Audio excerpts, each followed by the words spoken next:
I couldn't help but notice when I was pulling up your LinkedIn that you actually looks like you started out as an editor back in the early 90s. Yes, I did. Yeah, that's very cool. So how did you wind up going from an editorial position to helping to design the original Xbox? That's quite a leap.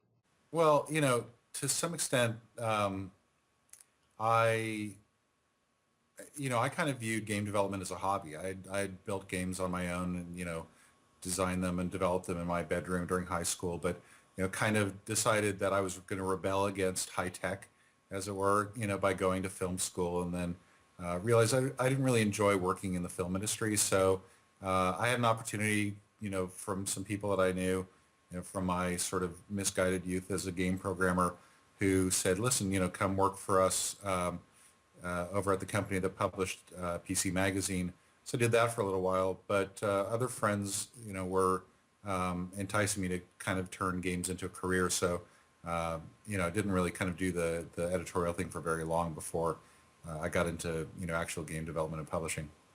That's very cool. That's a great story. So do you feel like that's still a trajectory that's open to people today, or do you think you have to more deliberately head for the games industry to make a serious career out of it now, or do you think Uh, people still fall into it? No, I still have. I mean, I have many friends who started off as journalists and then moved over into production.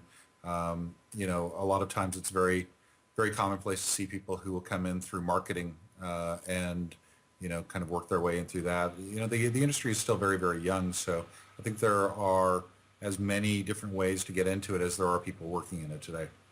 That's really cool. That's great to hear.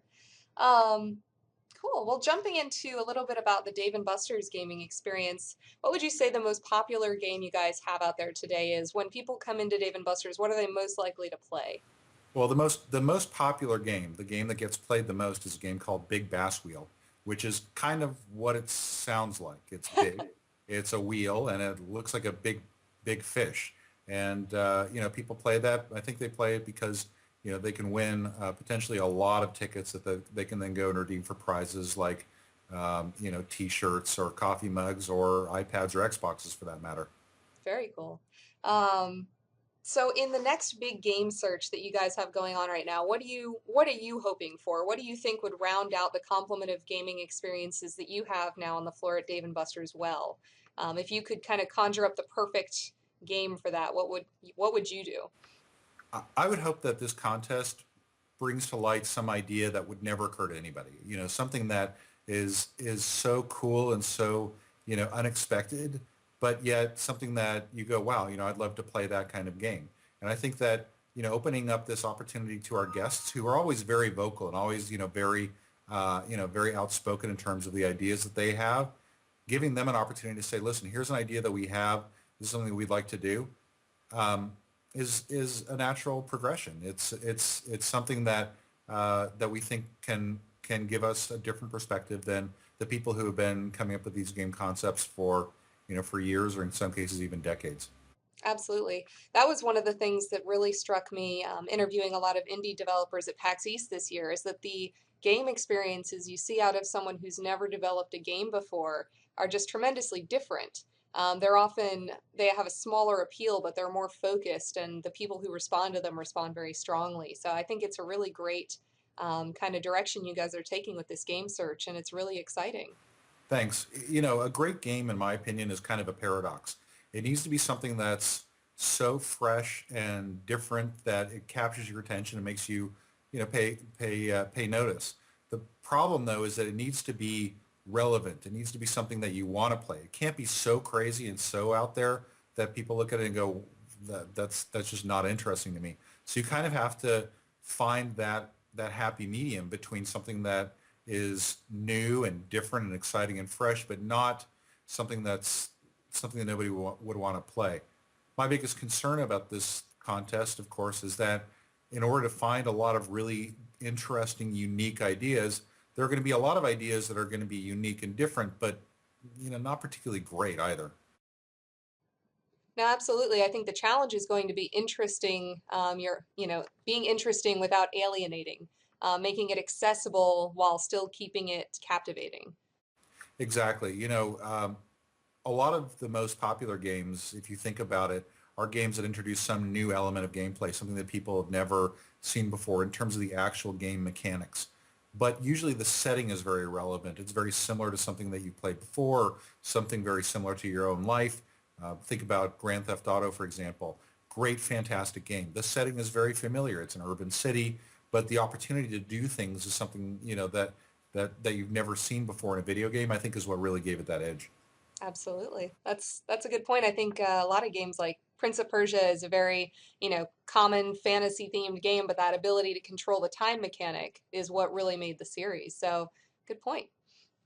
Um, so as far as the 4D technology that you guys use in some of your games like Dark Escape, we're seeing more and more of that come out towards people's homes with the Oculus Rift coming out. Do you think that a lot of people are going to be exposed to that kind of technology first in a place like Dave and Buster's and then go, you know what, maybe this is a thing I want in my living room?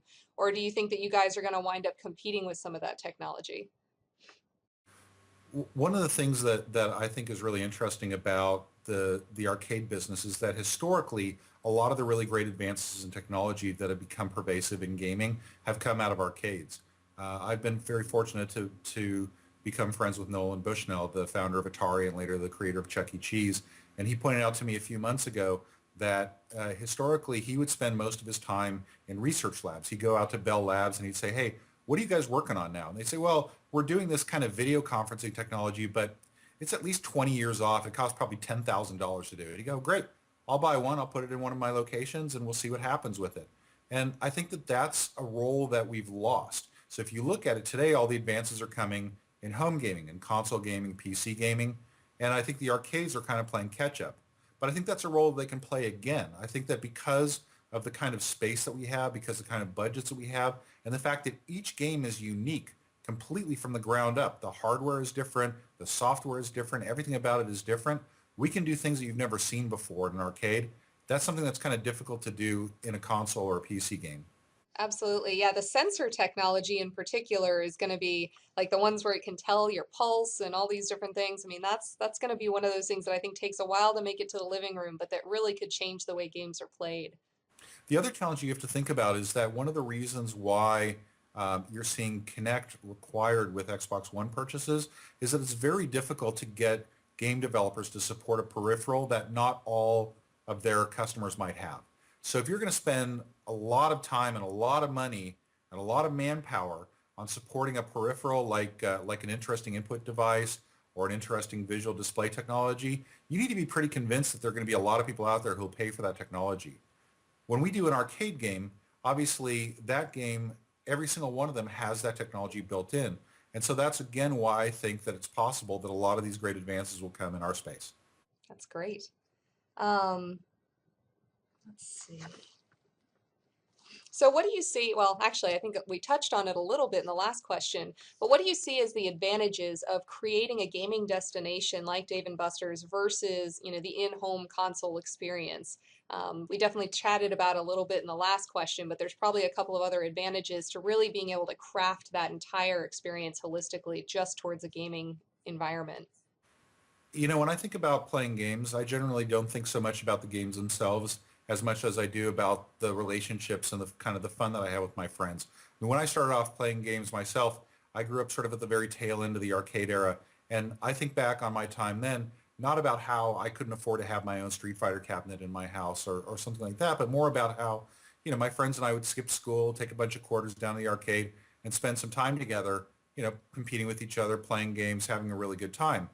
When I was able to get my first game console, I would get something like John Madden Football and invite my buddies over. We'd sit on the couch together. We'd play games together. With the introduction of Xbox, we made it so that you could actually play against people who were, across the city, across the country, around the world. And so I think that social aspect is something that's very, very important to gamers. What a place like Dave and Buster's does is it gives you kind of a hangout, a clubhouse where you can go and play games and compete and have something to eat and some drinks and really kind of have a fun evening together playing games and winning prizes and doing that sort of stuff. And I think that that's something that's unique and important about it. I remember hearing that the arcades were going to be killed by the rise of consoles, and certainly arcades aren't nearly as numerous as they were once. But I look at it very similar to the impact of television on movie theaters. When TV came out, there was the expectation that you'd never have movie theaters anymore. People would just stay at home and watch TV shows. And to some extent, certainly there aren't as many people going to movies as there were once. And, the rise of DVDs and home video has kind of ushered that along.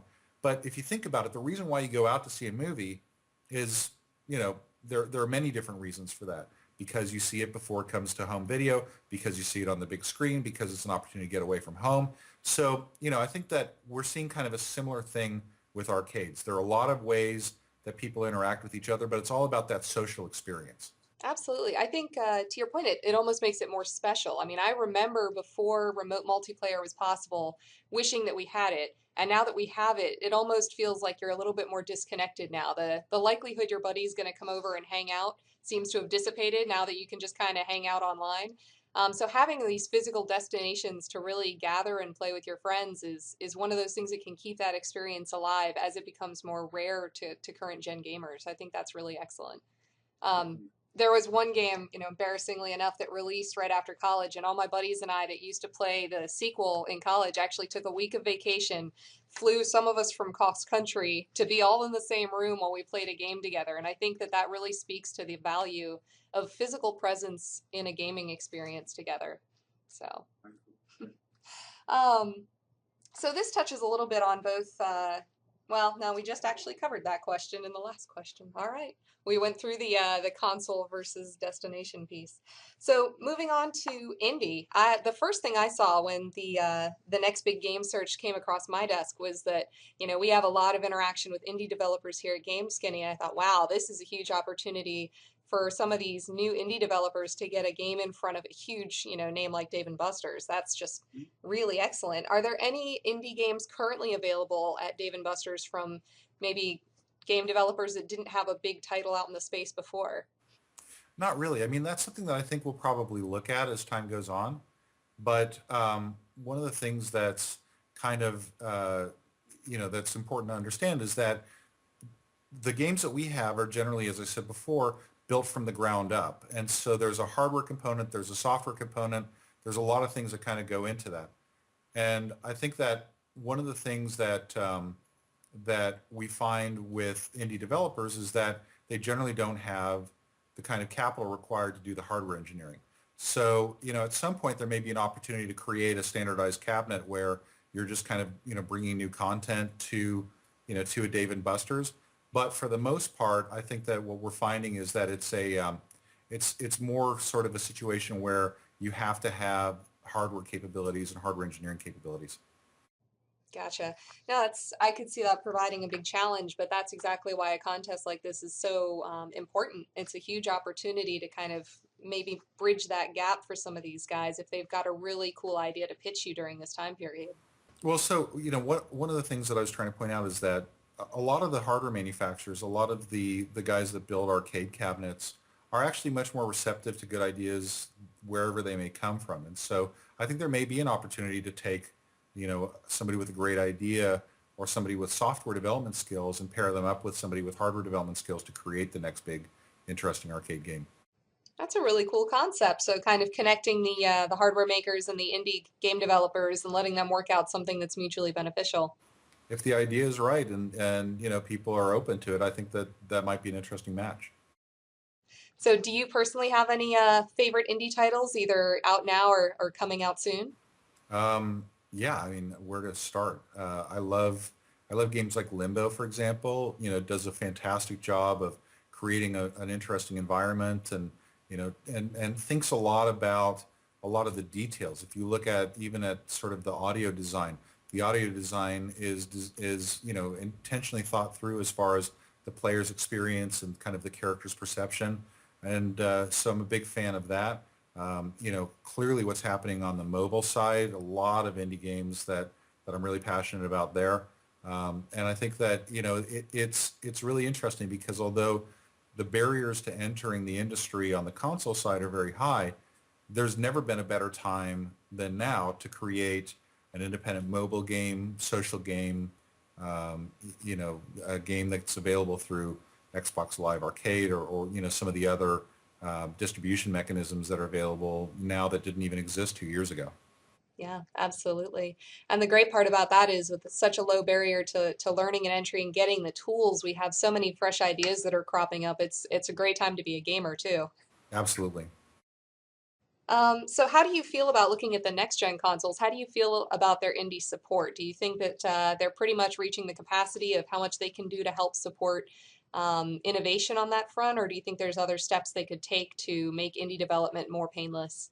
Oh no, I think there's always opportunities to cater to the indie development community. After all, where do big developers come from? At some point, they were a small indie developer, a couple of guys with an idea, and a couple of desks and a couple of computers. And I think that there's always things that can be done. At the same time, I think that it's important to understand that on the console side, the business model is very different. It's really one where the there's there's incredible investment in developing very, very high performance and high quality games. And I think, the console manufacturers need to dedicate a lot of resources to helping support those kinds of initiatives. So I think that it's a very complicated topic. It's not as easy as saying, well, look, Sony, Microsoft, these guys have, billions of dollars. Why don't they just, give support and allow as many indie developer titles as possible out there? I think that, if I were Activision spending tens of millions of dollars on the next Call of Duty, I'd want to know that, I have a fair shot at trying to recover my investment. And so that's why I think that you're seeing a lot of this back and forth between the console manufacturers and the indie developers trying to figure out what the right role is. What kind of level of support can be provided and what kind of capacity there is in a virtual store like an Xbox Live or a PlayStation Network that can take advantage of that sort of supply. Very well put. Now, it's definitely a balancing act. I mean, they wouldn't have all that capital if they didn't follow some sort of business plan either. So, if we want to keep having great console experiences, we've got to recognize there's a business value that has to get returned there as well. When I was with Microsoft, when we created Xbox, one of the first things that we did was to create the industry's first independent developer program. It became very clear to me that that at the time, Nintendo, Sega, Sony, they were really only interested in working with large publishers.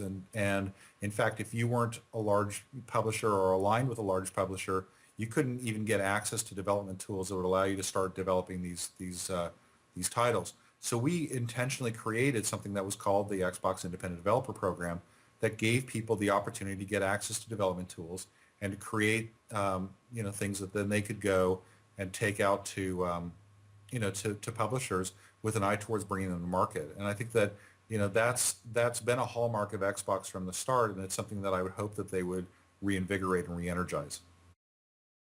When I was at PAX East interviewing a lot of the indie guys, one of the things that we heard over and over again was that their game was coming to Xbox Live Arcade. So I think that from that perspective, that spirit was alive and well, that was one of the platforms that they were choosing for launch.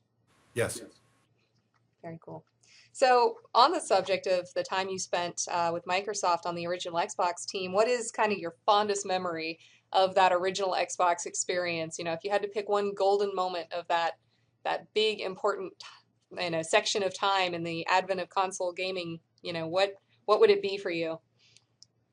Well, if I was to pick one moment from, sort of my time spent with Xbox, how could you not choose the moment when Bill Gates went on stage at the Game Developers Conference and told people that we were actually doing this? We've been working on it for probably about a year at that point in secrecy, not being able to really talk to anybody about what we were doing, and trying to build something that we thought was really, really cool. And for Bill to go out at the Game Developers Conference, and he'd never attended the Game Developers Conference before, to go on stage and tell people what we had planned, and then to hear afterwards how excited everybody else was about this idea, how they really liked the ideas that we'd come up with, and they couldn't wait to get their hands on it and start developing games for it, that clearly stands apart from anything else. That's awesome. It must have been just, standing out there listening to that must have been goosebumps inducing. I can't even imagine. It's really weird, after spending all that time working on something in secret, to go around and see people wearing Xbox caps or, carrying Xbox backpacks and talking about Xbox for a little while is kind of strange. Like, wait, how do you know about that? Who Well, told you? Yeah. Right. Where's the leak? Right. That's really cool. So looking at the upcoming console generation, what are you really excited about? Where are you excited to see the consoles take themselves after they've kind of evolved? I hope that this generation of consoles is the one where we finally break through and become even more mainstream, even more mass market than before. Because I think that, the games industry has always, I think, to some extent, underestimated the appeal of games to people everywhere. I think that, we sort of have this little club and we're very, concerned about not dumbing down the experience. And I'm very concerned about that as well. But I think that the more people that are avid gamers, the more that companies can invest in really awesome games. And the more that things, even subtle things like the way that games are perceived can change. I believe, for example, that a lot of the controversy about violence in games is that for a lot of people, there is this impression that games are still kind of this hobby that's mostly played by young children. The more that people, especially adults, begin playing games on a more pervasive scale and actually understand what games are like from personal experience rather than hearing about it or seeing it on television, the more likely it is that we'll see the end of those kinds of arguments. And I think to the point about, kind of gamer identification and it becoming more of a trend than it's ever been before, I look around me and I see friends that identify themselves as gamers, and I still, call myself a gamer. But I know so many people that would not self-apply the label gamer who play games. I've never seen that before. Usually it used to be I am a gamer, I play games, or I'm not a gamer and I don't play games. But now with the rise of mobile gaming and online games, it's everywhere. I mean, my parents sit down at night and play Words with Friends, but they would never say that they're gamers. It's just so pervasive now. It's funny that you say that. Shortly after leaving Microsoft, I ran a company that was producing a piece of hardware that allow you to access games through a network connection rather than actually going out to a store and buying them. And we had a lot of conversations with people about the notion of, people who play games but aren't gamers. Inevitably, I would have a conversation with somebody, whether it was an investment banker or PR person, and they would, we would get done and they would say, that's really great, but I got to tell you, I'm not really a gamer, but I would play this. And I would say, well, so you're not a gamer. No, no, no. So you don't play solitaire on your PC? Well, yeah, I do that. You don't play Brick Breaker on your BlackBerry? Oh, yeah, yeah, I do play that. And so, you kind of go through it. And when you talk about specific games, people say, yes, I play that game. But, as you said, they don't say, well, I'm a gamer, because a gamer is somebody who lives the lifestyle, who is part of the club, who, goes to websites and checks out, what's coming and hangs out at retail stores and waits for new releases. And that's kind of the perception of this. As games become more pervasive at places like Dave and Buster's and on devices like iPhones and Android phones, it becomes more part of our life and it becomes more of a socially acceptable thing to do. Absolutely. In one of my former positions in a product team, we would actually have team meetings over at Dave and Buster's because it was a team building exercise. Everybody would go over there, have a couple drinks, talk about strategy for a few hours, and then before we, got too glassy eyed, we would go over and play some games and, have a good time digitally beating up on one another and just kind of bond as a team. And it's a great experience, and it's something that, nobody on that group, I don't think, not 50% of them would have said, yeah, I'm a gamer, but nobody didn't enjoy going out and playing together. So I think that it's just becoming more socially acceptable and more pervasive. And the more it happens, the easier it'll get.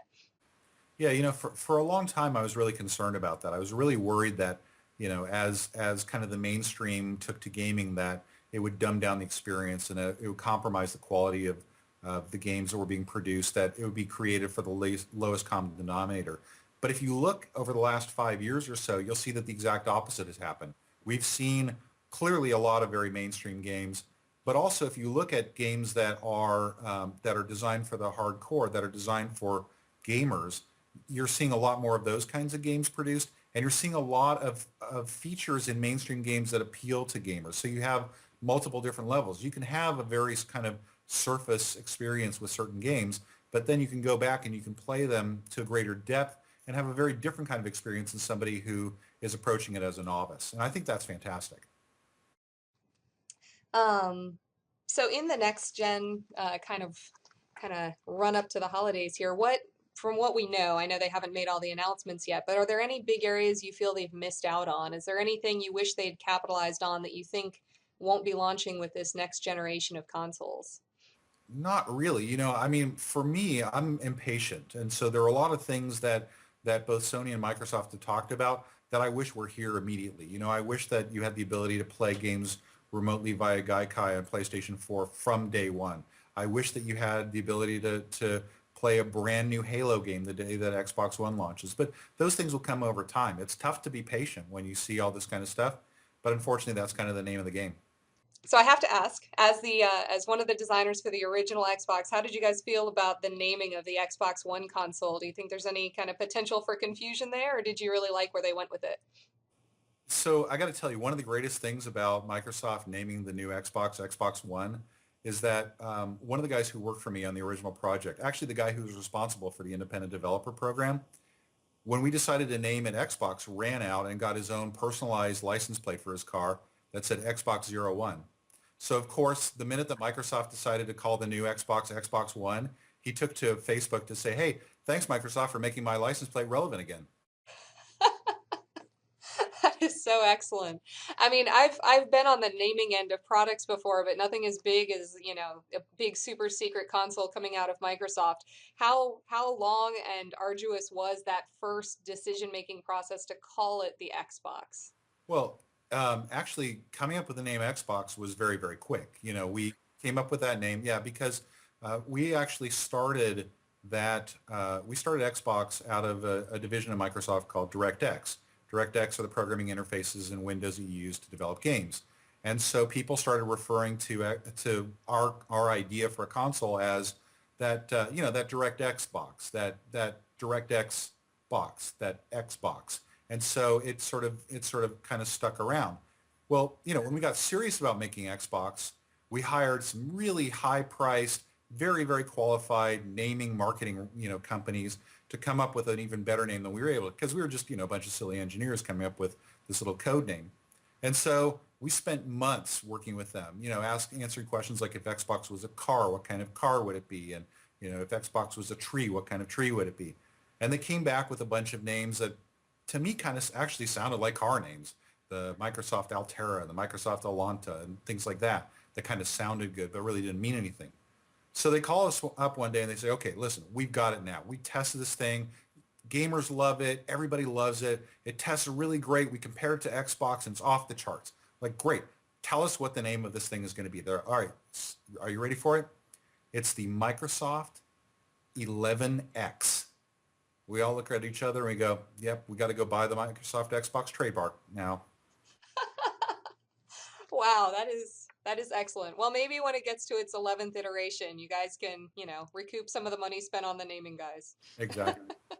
Perfect. Well, that's all I had for today. I really appreciate your time. Is there anything else you wanted to touch on or talk about while we have each other on the line? Um, well, we've been talking a little bit about Dave and Buster's. We've been talking a little bit about consoles. And, one of the things that I found interesting kind of now that I've become a bit more removed from the console wars is the fact that everybody's trying to figure out who's going to sort of win the next generation of consoles. And I think they're looking at it entirely wrong.